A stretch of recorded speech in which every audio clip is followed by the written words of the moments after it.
Yo, what up? Welcome to Mo Boxing No Problem. I'm Jose Maris Jr. and I'm joined by TJ from the Boxing Syndicate. What up, TJ? How you guys doing? Good. We got a special guest with us. We got pro boxer all the way from Australia, Andrew Moloney. How's it going, Andrew? G'day, thanks for having me on, guys. Appreciate it. No problem. The pleasure is all ours. Before we get started with the questions, I do have a clip for one of your fights that I want to play, so people that aren't too familiar with Andrew Moloney can kind of get a feel for your style. So let me go ahead and get that played first.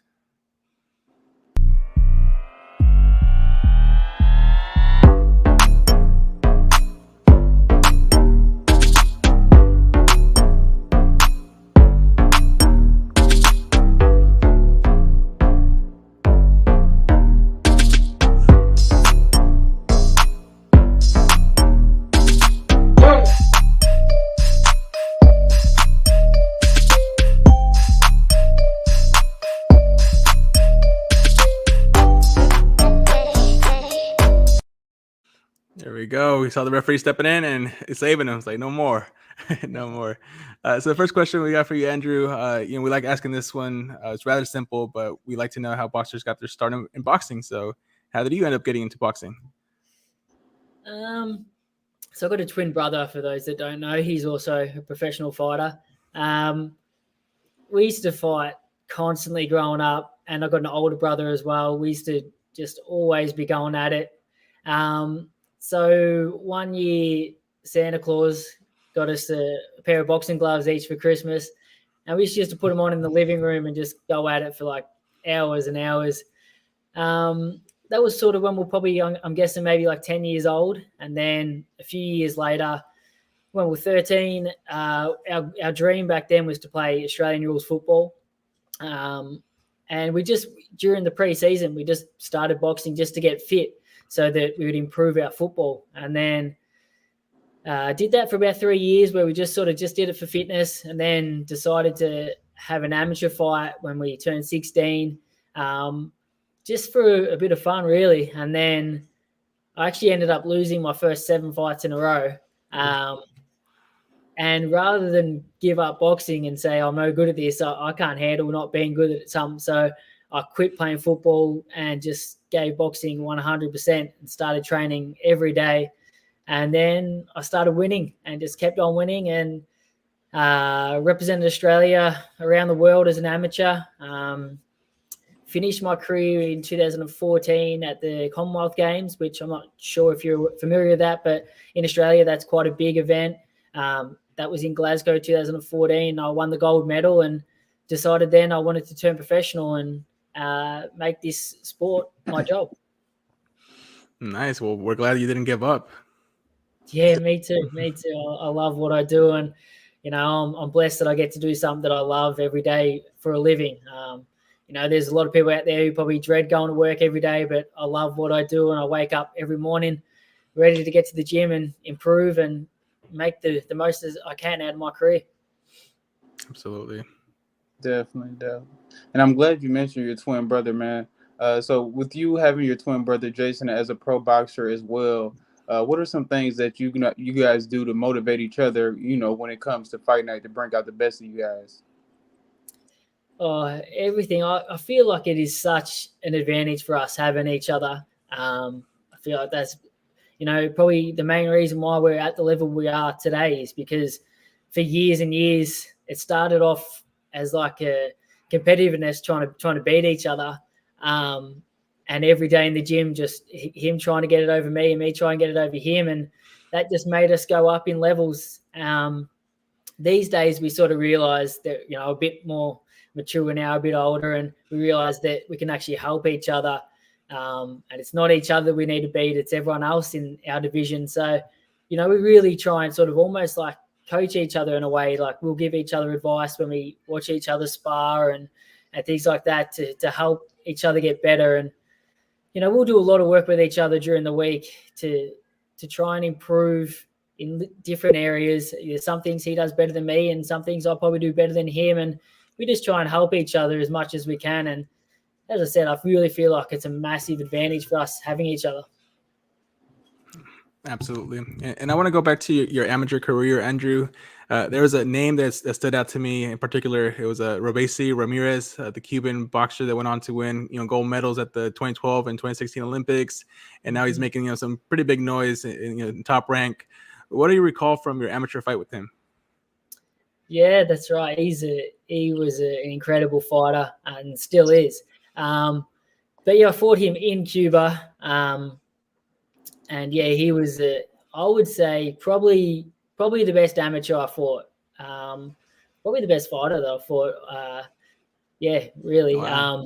He was just that system that they had then, like in Cuba at that time. It was like really high scoring. Basically, every punch, you almost landed, they'd score, and he just was just throwing so many punches, and he probably just thought I was this kid from Australia. He probably gave me no respect and just really tried to put it on me. But Right. I kicked down on the mouth guard and dug in and tried to fire back with him, and he was too good for me on the day. He was an incredible amateur. But yeah, great experience. I fought quite a few times. Spent a lot of time in Cuba actually. I went there twice, and first one was for 3 months, and second time about 2, and had a lot of fights and a lot of training over there. And I love the place too. Amazing place. I really want to go back there for a holiday one day. Awesome. Definitely. And as you know, we just had Canelo and Triple G, the trilogy of their fight, and we know you had your own trilogy with Josh Franco. What made him a tough matchup for you? What did you learn fighting him? I learned a hell of a lot from those fights, and it unfortunately I sort of had to learn the hard way. And I was boxing.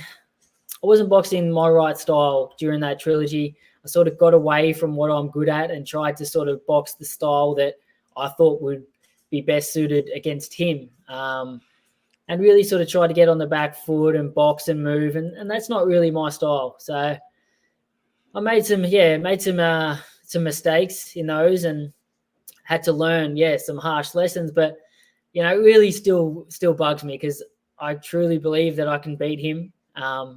People might think I'm stupid saying that because I lost to him twice, but I still feel like I beat him, and I wish I could go back and do it all again because it still bugs me to this day. But I feel like I did learn a lot from that. Those losses forced me to go back and work out what I was doing wrong and go back to the style that suits me best and not worry about what my opponent's doing so much, but worry about what I'm doing. Go back to my style, which got me that belt in the first place. And I really feel like I learned a hell of a lot. I feel like now I'm a much, much better fighter than what I was during that trilogy. And now, I've been on the comeback train since then. I've had 3 wins in a row, and coming up now in 2 weeks' time, I'll make it for my 4th win and hopefully earn my shot, an opportunity to fight for the world title again. And I really feel like I've learned my lessons now, and I'm ready to become world champion. So I'm looking forward to this fight in 2 weeks' time, and I really feel like it's going to be the best performance of my career. Great. And then before we get into the present, because we definitely want to talk about that, one more thing about that second matchup with you and Josh Franco, that had a very controversial finish, with the headbutt there. I saw you winning both rounds, and that could have been the victory for you if it didn't stop that way. But one person that was super vocal about the outcome was Josh Franco's trainer, Robert Garcia. What are your thoughts on Robert Garcia, and is there any bad blood with him? Junior or senior? I think it's senior. Yeah, and I think it was Junior that had the trainer. Most vocal about it. But at the time, I suppose there was a bit of bad blood after that second fight. After we got out the ring, he had a lot to say. Things were heated, but I understand that. You're in that moment. He just wanted the best for his fighter, wanted to protect his image. So I've got no bad blood with him now. I understand that. But I think he knows deep down what happened. I think they know that the damage to that eye was from a punch, but they didn't obviously want that to be portrayed, and they got away with the technical draw that night, and Franco kept hold of his belt. But I think anyone that's seen the fight and watched it closely can see that it was from a jab. I've actually done that same thing to 3 opponents now. Shut their eye with a jab. I don't know what it is. I don't know if it's the knuckle or the thumb that hits the eye or what it is, but I remember throwing the jab and seeing his eye shut. And yeah, as I said, I've done it to 3 people now, and yeah, I mean that result really, as I said before, it still bugs me. That still haunts me because I was on fire that night. I don't know what went wrong between the second fight and the third fight, but I really feel like no matter how long that fight went that night, and I know they will say, and a lot of people say, oh, it was only 2 rounds, but I feel like I could have beat anyone in the world that night. I just felt like that was my night and everything was going perfect, and I just felt so good. It's a shame that the fight got called short and the result that they gave out, but yeah, it is what it is now. It's in the past, and I'm just working my way back to becoming world champion, and I really feel like this next fight is a huge step towards that, and who knows, maybe me and Franco will share the ring again one day. I certainly hope so. Absolutely. Definitely. I wouldn't mind seeing that myself. But, Oops. I think did we lose you there, TJ? Yeah, I can't see him. Yeah, I think he may have clicked something. So I'll step in. So now we do want to talk about present day. So are you back, TJ? Oh, yep, I'm back. My bad about that. All right, go for it. Yeah, I know. As Jose was saying, you've been added to the Devin Haney undercard. What does it mean for you? You're going to have the whole support of your entire country, and obviously, it's just a huge event in general. What does that mean for you? Yeah. I'm just so excited for it. Throughout quite a few years, like throughout that sort of COVID period, I was fighting just in America. I didn't fight in Australia for like 2 years, and you sort of feel like, even though the Australians can watch these fights on TV, you sort of still feel like you sort of get forgotten about a little bit here back at home. So now to have the last fight on the Haney Kambosos card in Australia, and now this one again. So two big fights, 2 huge events here in Australia that I get to be a part of. Has been really good for me. I love fighting, especially in Melbourne. That was where I grew up. That's my hometown, and I'm really looking forward to fighting in front of all the people that have supported me over the years, all my family and friends, and putting on a really good performance, and then being able to celebrate with them afterwards. And all the hard work's starting to pay off, and I feel like this is a really big fight for me. My opponent's rated very well. He's number 2 in the WBO, 3 in the WBC, and I think 8 in the WBA. So a win over him, I hope, earns me a shot at one of the world champions in my next fight. And I really want to go out there and put on a really impressive performance to make sure that happens. It sounds good. Yeah, and not only will you have the whole country behind you, you're going to have a lot of eyes globally on that fight. So definitely a great opportunity, and we look forward to seeing you put all your skills in action. And we do want to ask you about your next opponent, Norberto Jimenez. As you mentioned, he is highly ranked. What can you tell us about his fighting style? What are you expecting come fight night? Yeah, he's a very experienced fighter. He's had, I think, 46 pro fights. He's got a very deceiving record. He's got, I think, 9 losses on there, but he started his career at 1 win, 7 losses. So he sort of learned his trade as a professional. And then in the last 11 years, he's only had the 1 loss, which was to Kalyafai when he fought him for the world title. So he's been on a good streak. He's had quite a few good wins since then. He recently had a draw with Donny Nites for a WBO eliminator. I thought he won the fight personally, but he ended up with a draw, and Donny Nites got the shot at the world title. So, I'm sure he's very hungry and wants to come and win this fight and earn himself a shot at a world title again. He previous to that fight, he fought for a world title against Kono, a Japanese fighter, and had a draw with him in Japan. So I'm sure he's hungry to fight for a world title again, but he's not as hungry as me. And there's no way I'm going to let him stop me from getting that belt around my waist. I've been working hard for the last few years since that setback to get back to this position, and I really feel like now it's in touching distance, and there's no way I'm going to let him get in the way of it. Especially in front of all my home crowd, my family and friends there in Melbourne. So it's going to be a great fight. He's quite a tall, rangy fighter, maybe a little bit awkward. But we've been watching footage of him, and I know what I need to do. I believe in my ability, and I'm going to be too strong for him, too good for him, and I believe it's going to be the best performance of my career. It's starting to sound, Andrew, like that might steal the show. Might be the fight to watch. I think it will. That's the plan anyway, to have all these people watching from around the world start to follow my career. And also, I want to make a statement in this fight because I feel like I let myself down throughout those fights that I've had in America. And I want to show that I'm a much better fighter than what they saw during that trilogy with Franco. So I want to make a statement in this fight. Definitely. And I know you're not overlooking Jimenez, but I know you have been targeting Kazuto Ioka. Is that something we could possibly see next year? I hope so. I hope we can see it this year. He usually fights on New Year's Eve, which is exactly 11 weeks basically after my fight. So I'm happy to jump straight in there and fight him in Japan on New Year's Eve if I can get the opportunity. And that's what I've told my team. That's what we're pushing for. I hope he doesn't have an opponent locked in already before then, because chances are he might, but I hope he can hold off, and I want to put on a great performance. I'm number 4 in the WBO, and Jimenez is number 2, so I'm hoping I can maybe move to number 1 after this. I'm happy. 11 weeks after, let's go straight back into it, head to Japan, finish this year as world champion, and celebrate on New Year's with a belt wrapped around my waist. Love that ambition. Let's make it happen. Yeah. And then, Andrew, we want to talk about how you prepare for fights. Are you the type of person that watches tape on your opponent, or are you mostly focused on you and improving your skill sets?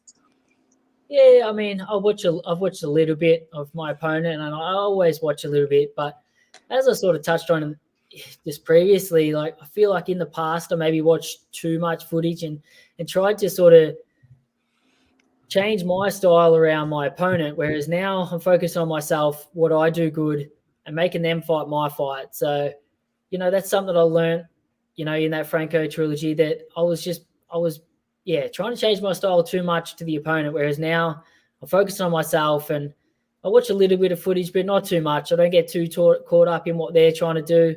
I just focus on myself and improving every day as a fighter to make sure that this fight's on my terms and the fight goes the way I want it to go. Exactly. Great. And then we just wanted to know also, like, what are your thoughts on the Australian boxing scene? And are there any Australian fighters that we maybe need to keep our eye on, or like some prospects, or even like established fighters that just may not be getting the light that they deserve? Yeah, Australian boxing is in such a great place at the moment. And it's these events like this, the Cambosis Haney card, if we need George to win this fight to help really grow the sport here in Australia. But even just having these events in Australia is huge for Australian boxing. It brings more eyeballs to the sport because, in Australia, our AFL, our Australian rules football, cricket, rugby, those sort of sports, they steal the spotlight. And, boxing is such a small sport over here. So by having these big events here, drawing more eyes and more attention to the sport really, really helps the sport grow. And that's how we get more people involved. And we have more fighters coming from Australia and making it to the top level. So at the moment, we have a lot of good fighters. I don't really want to try and name too many because I'll miss people out and offend people. But, we got obviously George, myself, my twin brother. Ebony Bridges and Shannon O'Connell is a great female fight. Ebony's the world champion and Shannon's fighting her for that belt. Liam Paro, Brock Jarvis are fighting the night before us here in Australia, and the winner will probably fight for a 140-pound world title. Jaya Patel became world champion, cruiserweight world champion, just a few months ago, and in a great fight. I don't know if you guys seen it, but he got his jaw broken twice in 2 spots during that fight, and managed to get through and get hold of that belt against Breedis, who was the best in the division. And I'm trying to think of the other fighters we have at the moment, but Australian boxing really is on fire at the moment. So Tim Tszyu as well, right? Tim Tszyu, obviously, he's got a big fight against Charlo coming up early next year, and if he can become undisputed champion, that's huge for Australian boxing too. So yeah, so many good fighters at the moment, and hopefully the sport can continue to grow. Great. And we got a live comment here from Ray. He says, even the animals box in Australia, laughing emoji. Oh, yeah, I don't know if you've seen the kangaroos. They box each other. Yeah. I always say you got to be tough to live in Australia. Yeah. I think so, man. You guys freak out over some of the animals we have over here. In my gym, our gym's sort of on like a large property, like out almost in the bush. And we get a lot of snakes in the gym. And I'll put some videos of that up online on Instagram and stuff. And always the American people freak out over that. Yeah, I can imagine. And then Andrew, how far have you had to travel to get good sparring? Well, I've traveled a lot over the years for different sparring. I've done camps in America, camps in the Philippines. I've flown guys over from different countries to be here to spar with me. Even this camp, we had one fighter from Japan and one fighter from Chile come over and help us this preparation. But most of my sparring this time has been in our gym from guys from sort of locally. My gym is now sort of like the hotbed for small fighters. Everyone's sort of under lightweight, and we have a lot of great fighters in my gym. And so then everyone from around the area that is around those weight divisions comes to our gym for the work. So, I'm lucky now I don't have to travel that far and just get really good sparring every camp. That's perfect. Great. And then, so, throughout your career, who do you think is the hardest puncher you've been in the ring with? I fought quite a few Filipino fighters, especially early in my career, because they're not too far from us here. And those guys, I don't know what it is, but in their genetics, they can all punch like crazy. They all got really heavy hands. Even the ones that don't look like they're going to punch hard give you a shock. They all, they have this crazy power. It must just be a genetic thing, but all the Filipino fighters that I've fought can really fight, and you certainly know about it the next day. Perfect. And then we got another comment from Jaguar. It says, forget catching a chicken like Rocky. Put a snake in the ring and try to catch it. LOL. Yeah, that's right. They certainly sharpen your reflexes. I actually had a little video recently where I tried to get a photo with one. I seen in the corner of my eye he tried to attack me, and luckily my reflexes were on point that day. And then Andrew, you have many great wins in your resume, but in your personal opinion, what would you say is your best win? Yeah, it's tough to say. I mean, probably at the stage of my career at that moment, on my way up, I fought Luis Concepcion, who's a two-time world champion. He was a really still on quite a hot streak before that. He was less than 12 months before that. He was the world champion at super flyweight. He was still regarded. He was still in the Ring magazine ratings above me, and still rated very well. And I was lucky enough to get him out to Australia, and ended up stopping him in the 10th round. And I feel like at that moment that was probably, looking back, probably the best win of my career. At the time I was still pretty green, pretty inexperienced. So to stop a great fighter like that certainly gave me a lot of confidence that he was not, too far from being world champion. He just lost the belt, and I was able to stop him. So that gave me the confidence to know that I can be world champion. Yeah, no, absolutely. That definitely was a good win. So who's a boxer that surprised you that when you fought him, he turned out to be better than you expected him to be? I mean, the only loss on my record is Josh Franco. So I suppose the first time I fought him, I probably didn't expect him to maybe be as tough as what he was, as strong as what he was. Not that I really underestimated him, but I just thought that he was quite flat-footed, and that I'd just be able to outbox him quite easily. And that's probably why I changed my tactics and started to really try and box and move, which I feel like now worked against me. I feel like I should have just come in with my natural style, and it would have suited me much better. But yeah, I suppose the first time we fought, he probably surprised me a little bit. And now we want to go back to your childhood. Who was your favorite boxer growing up? An Australian fighter, Danny Green. He's the one who sort of made me follow professional fighting. At that stage, I was sort of really just into amateur boxing. I went to the Commonwealth Games and wanted to go to the Olympic Games, and that was sort of my dream at that moment. And it wasn't until watching Danny fight for world titles and going to his fights live that I really sort of fell in love with professional boxing and realized that's what I wanted to do.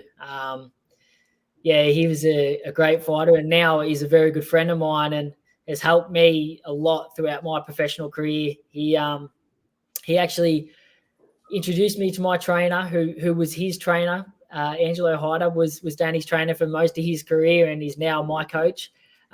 He introduced me to my manager, and he really sort of helped mold the team that me and my brother have around us now. So he's played a huge part in our professional career and getting us to where we are now. So I owe a huge thank you to him. But yeah, he's the one that made me fall in love with professional boxing. So it's funny how things go around in circles, that now he has been such a big impact on my career. Oh, absolutely. That's an amazing story. Someone you grew up, watching, kind of now as an adult, really being the support system for you. That's awesome. Yeah, absolutely. Yeah. Definitely. And then we wanted to just jump into some of your interests among your interests among active fighters, and like, who do you think is your number one pound for pound active fighter right now? It's probably going to be controversial, maybe a little bit. I still think Canelo's number one.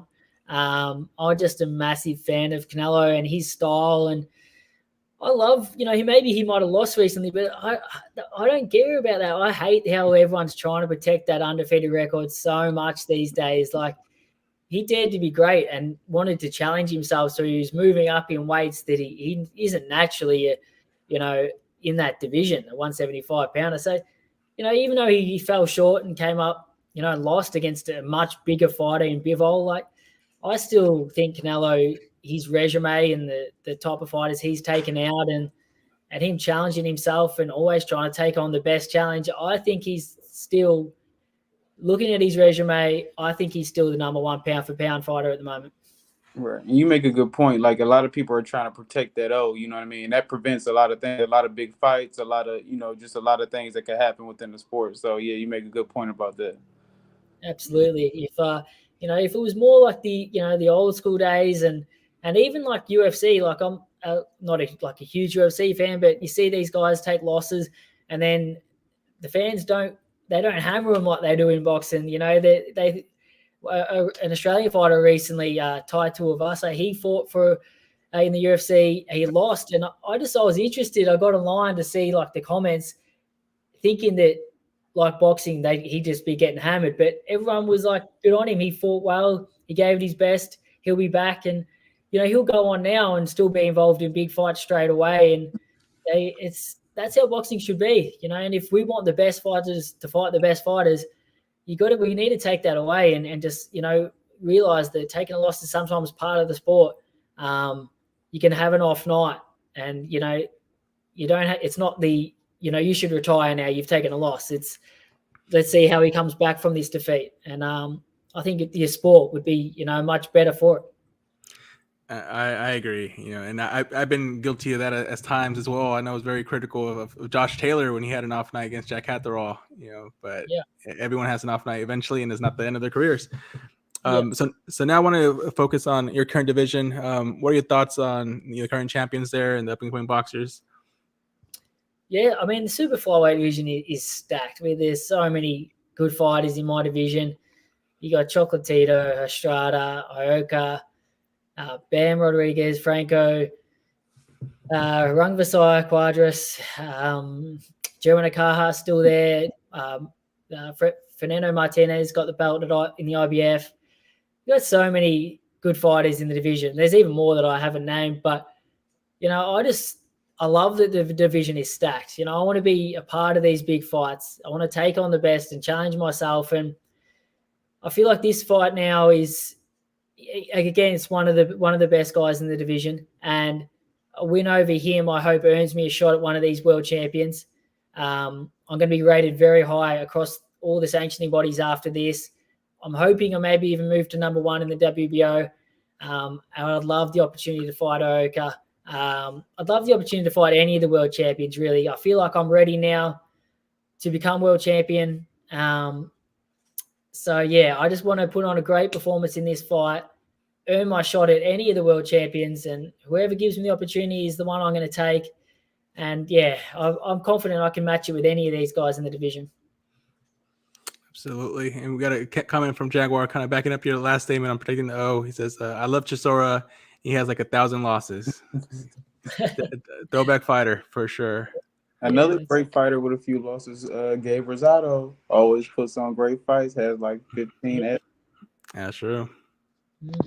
Yeah, and then really we wanted to know, like, who are some boxing icons that you might have, spoken with or got some work in with, maybe in the gym, or just got some advice from? I sparred with Lomachenko quite a few years ago when I was out in America for a camp, and that was an unbelievable experience. He is just a freak of an athlete, and I really want to see these 135 pounders all face each other. I'm really interested to see like a Lomachenko fight the winner of Haney and Kambosos. I want to see Shakur Stevenson in with all those guys as well. I'll hope these guys all eventually fight each other, because that is another stacked division that we need to see them fight each other, and we need to stop this O being protected. We've got to see the best fight the best. There's so many good fights in that division to be made. But in terms of talking to, like, obviously being part of Top Rank and ESPN crew, I've spoken with Andre Ward and Tim Bradley. Tim Bradley's given me quite a bit of advice. Guys like that, they're legends of the game. So being able to, communicate with them and take advice from them is really good. And obviously, invaluable experience that you can get from these guys. And yeah, I've sparred with a lot of good fighters and even fought a lot of good fighters in my amateur days as well. So I've had a lot of experience, and I feel like now, 27 fights into my professional career, I've really done my apprenticeship now. I've learned all the lessons I need to learn, and I've found my style that suits me best. And I feel like now I'm in the peak of my career, and you're going to see the best of me in my next few fights and in the next few years to come. And even though I'm 31 now, people probably think I'm getting on, but I still feel 21. So I feel like I still got many years ahead of me, and I feel like I've really done my apprenticeship now, and I'm ready to mix it with the best names in the division and feel like I can beat any of them on my day. That's what it's all about. And now we're moving on to what we like to call the fan segment. So as we're going to ask you to basically put your fan hat and make predictions on some rumored and confirmed boxing matchups. So me and TJ will take turns, with the fight. I'll go with the first one we have for you. Who would win out of a matchup between Jesse Bam Rodriguez versus the monster Naoya Inoue? I think Inoue would win that. I think Inoue's a bit big, a bit strong for Bam. I do rate Bam quite a lot, although his last performance wasn't, anywhere near as impressive as his ones before that. But fighter's going to have an off night, so it's going to be interesting to see going forward if that was an off night, or if Rungvisai and Quadras really just suited him well, being a little bit sort of aged and a little bit slowing down for a really fast fighter like Bam. Maybe they just suited him really well. But yeah, I think Inoue is an absolute freak, and just that freakish power for that division, and Bam being probably not really even a super flyweight, probably more suited to the flyweight division. And Inoue now probably going to be a super bantamweight after this fight. I think Inoue would be too strong, too powerful, too good for Bam. Yeah, fair enough. Yeah, I was about to say the same exact thing. That's pretty accurate take there. So what do you think about the trilogy coming up between Juan Francisco Estrada and Roman Chocolatito? Yeah, I'm looking forward to seeing that. Personally, I thought Chocolatito won that second fight. But both very, very good fighters. Both can win that fight. But going off the first two fights, I've got to say I back Chocolatito again. I think he's going to be very, very hungry coming into this fight to get a hold of I think he's only got one belt now. I think he's only got he got the franchise belt and the Ring Magazine belt. But he'll be really hungry after being basically having that win ripped from him last time. I think he's going to be really hungry in this third fight, and I see Chocolatito winning. Yeah, and Chocolatito's another fighter that, was written off after back-to-back losses to Rungbasai and just, has made it back to the top again. So it can be done. Absolutely. So then for the next fight, we got a UK grudge match. Who was going to win out of Conor Benn versus Chris Eubank Jr.? Yeah, that's really a tough one to pick. I'm really looking forward to that just because there's so many unknown factors. Conor Benn's obviously a lot smaller, normally a 147 pounder, and not even really a big 147 either. But I'm a huge fan of him. His performances, they keep giving him fights that seem like a big step up, and then he just blasts them out. So I'm a big fan of Conor Benn, but as I just sort of said, he's a lot smaller than Eubank Jr. But is the weight going to be, a big factor in this fight? Can Eubank Jr. make 157? I think it is, without it hurting him. I think that's going to be the real big factor in this fight. But if I had to pick it and say he comes in this fight and the weight doesn't affect him, I probably think that Eubank Jr. is probably just a little bit too big, quite experienced, quite explosive. I probably tip him to just edge of the fight, but if the weight affects him, then I think Conor Benn will win. Interesting that Eubank Jr. keeps putting up these videos of him eating fried chicken and burgers and ice cream. I don't know what he's playing at, or if he thinks he's just going to make the weight easier than what people think, or what he's getting at. But I don't really like that because I feel like he's almost making an excuse for himself that he struggled for the weight. But then when you're eating and stuff like that, well, you only got one person to blame, and that's yourself. So it's a strange one. But either way, I'm really looking forward to that fight. My prediction, I probably have to say I just edge Eubank Jr. All right, and I think you summed it up perfectly. It's going to depend on the weight and how he makes it. Yeah. And then the last one we talked about a little earlier, we got Shannon O'Connell and Ebony Bridges. Yeah, it's I'm looking forward to that one too, and I'm looking forward to the build-up just as much as the fight because they really don't like each other. It's a shame that it's not going to be in Australia. We've got two Australian fighters fighting for a world title. That would have been huge for female boxing in Australia, and it would have been it still is huge, but it would have been better and bigger for Australian boxing for it to be here. So that's a little bit of a shame. It's going to be over in the UK, but it's still going to have a lot of attention here in Australia. And I don't know how it's going to go so much, but I really hope that Shannon O'Connell wins the fight because I feel like she deserves it. She has been a pro for so long now and really done the hard yards and really deserves to have a big fight like this and a big moment of being crowned world champion on a huge event while women's boxing is really at its peak, because when she started out as professional, women's boxing, especially here in Australia, didn't get any attention at all, and she probably fought for nothing for 90% of her career.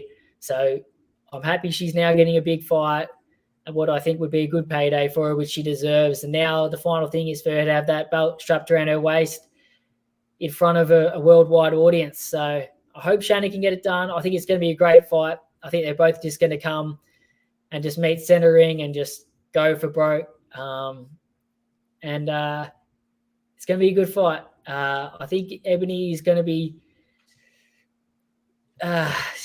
she's had probably used to these bigger crowds at the moment. That Leeds crowd she's fought in front of quite a lot. She's probably going to be used to that. So it's going to be interesting to see how Shannon copes with that pressure. But there's also pressure on Ebony that this is in front of all her big crowd there in the UK, whereas Shannon really has nothing to lose going over there and just having a crack.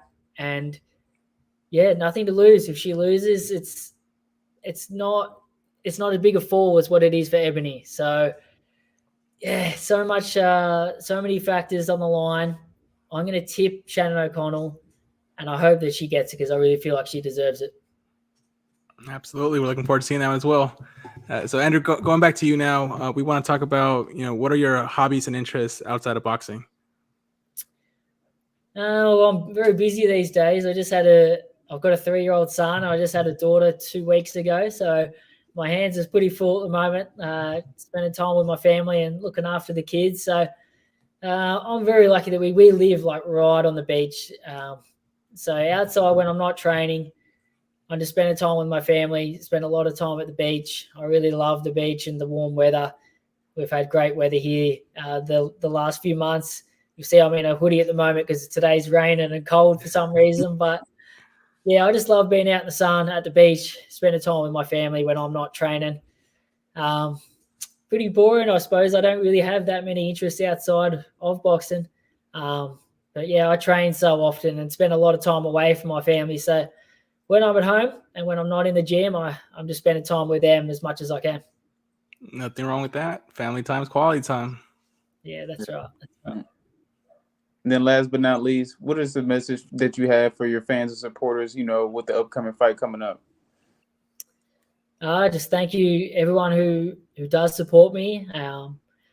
Thank you for my sponsors that allow me to do this and train full time and compete at this level. And yeah, tune in on October 15 or 16, wherever you are in the world, and watch what I believe will be the best performance of my career and the start of the next phase where I really go into my peak now and become world champion again and take on the best fighters in this division. So if you aren't following me already, follow my career, and we've got some exciting times ahead. Yep, absolutely. And as he said, if you're not following him, in the banner below, you can see the Instagram handle for Andrew Moloney. So make sure to give him a follow and stay up to date on his boxing career. You definitely do not want to miss the fight in 2 weeks from now. Andrew, thank you so much for taking time for the busy schedule. We know you're preparing for a big fight in 2 weeks, but it means the world to us that you took 40 minutes from your day to talk boxing with us. No, all good. My pleasure. Thanks for having me on, and keep up good work. Thank you. Absolutely. We hope to have you back on in the future. Yeah, for sure. Let's do it. All right. Take care. Enjoy the rest of your day, champ. Yeah, you too. Thank you, man. Thanks, Andrew. All right. Thank you, Andrew. See you. Cool. See ya. All right. And then shout outs to everybody in the live chat. Thank you for coming through. We had Jaguar, Just Do, Ray, Sports and Tunes. Catch you again real soon. Peace.